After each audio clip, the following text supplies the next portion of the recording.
In this final part of the programme, we turn our focus to Ogun State's rising subnational force in Nigeria's economic landscape. Late last week, I had the honour of leading a select investment delegation to Abeokuta, where we were warmly welcomed by Governor Prince Dapo Abiodun as he was presented with the distinguished FIN Visionary Leadership Award. Governor Abiodun described the award as a strong affirmation of strides we have made in advancing the Building Our Future Together agenda, reaffirming his administration's resolve to create a globally competitive and economically vibrant state. We welcome you to the capital of a gateway state, Abeokuta. Ogun State is called the gateway state because we're indeed the gateway to Nigeria's prosperity, as we like to describe ourselves. We are the conduit that connects the financial capital of Nigeria, which is Lagos, to the rest of the country. We're the only neighbor that Lagos has, except for the ocean.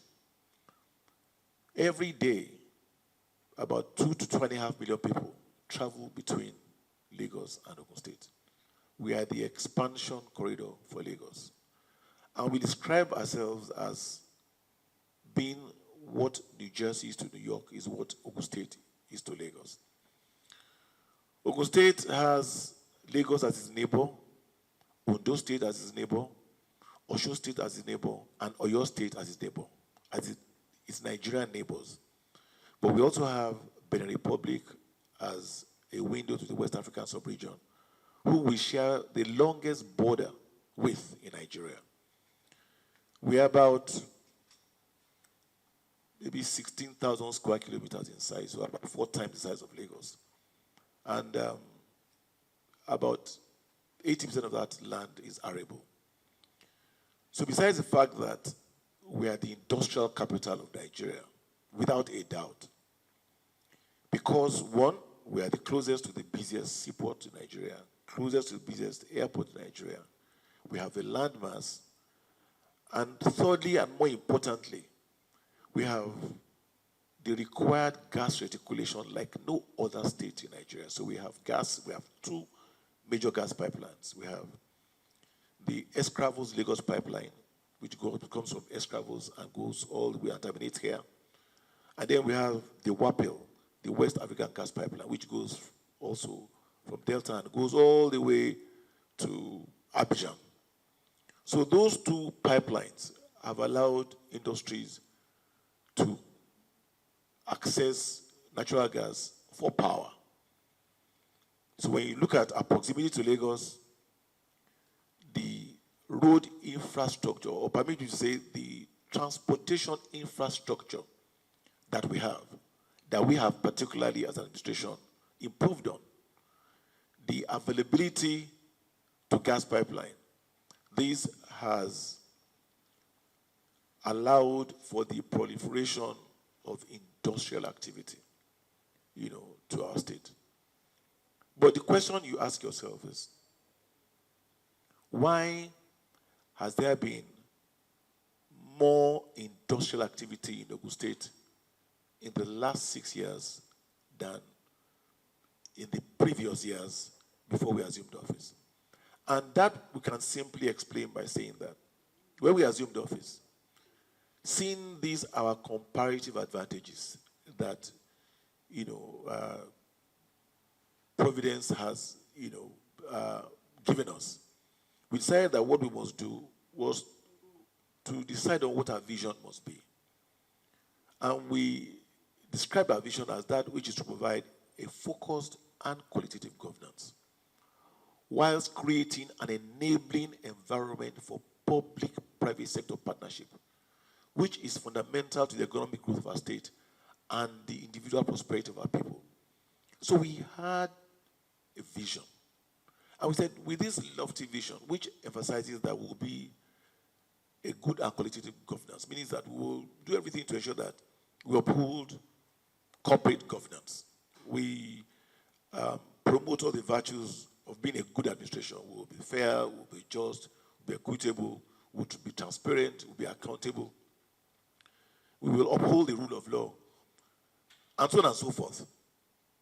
We said, how do we implement this vision? We now decided that we must, for ourselves, determine what will be our implementation pillars. Because you can have a vision, but no channel, no visible channel of implementation. So we identified those visible channels of implementation as what we call our Ishaya pillars. I for infrastructure, S for social well-being and welfare, E for education, Y for youth empowerment and job creation, and A for agriculture. So we can measure our performance in each of those sectors. Those sectors that allow us to implement our vision, we must be able to track how far we have gone in those sectors. So when you look at the I, which is infrastructure, which is very broad, infrastructure speaks to almost, it connects all the dots together. Because without infrastructure, I mean, today from Lagos to here would have taken maybe 1 hour, 15 minutes or so.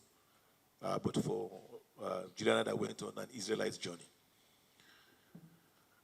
Before we assumed office, it would take you maybe 4 hours to get here.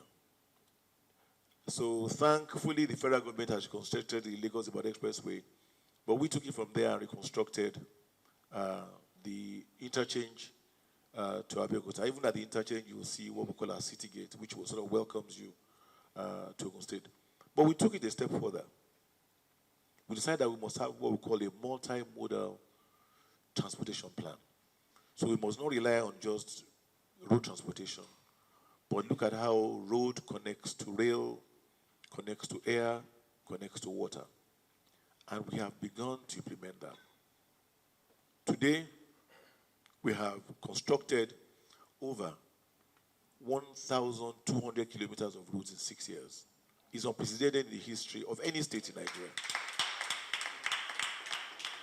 The federal government has completed the rail line that starts in Lagos and goes to Kano. That rail line has more stations in Ogun State than any other state. We are going to be extending the red line that stops in Agbado, which is actually Ogun State, which was an initiative of Lagos State. We are extending it to Ogun State. We have built an international airport at a location that represents the center point of the state. It's called the Gateway International Airport. You will hear of many states building airports. This airport is on record as the fastest built airport anywhere in the world. And it is the best equipped airport in Nigeria today. I mean, not one of the best equipped airport in Nigeria today. We are yet to commence commercial operations in that airport. That will commence maybe in another 30, 45 days. The airport today is open for what they call non-scheduled flights. So if you are coming with your private jet, you land in the airport. That airport itself is located in what we call our aerotropolis, our airport village. Our airport village comprises of that airport and our special agro-processing zone. Our SAPZ is one of the 6 SAPZs that have been created in Nigeria in collaboration with the federal government and the African Finance Development Bank, the Islamic Bank, African Export-Import Bank. But ours is the SAPZ of reference. We are light years ahead of every other 6 states that I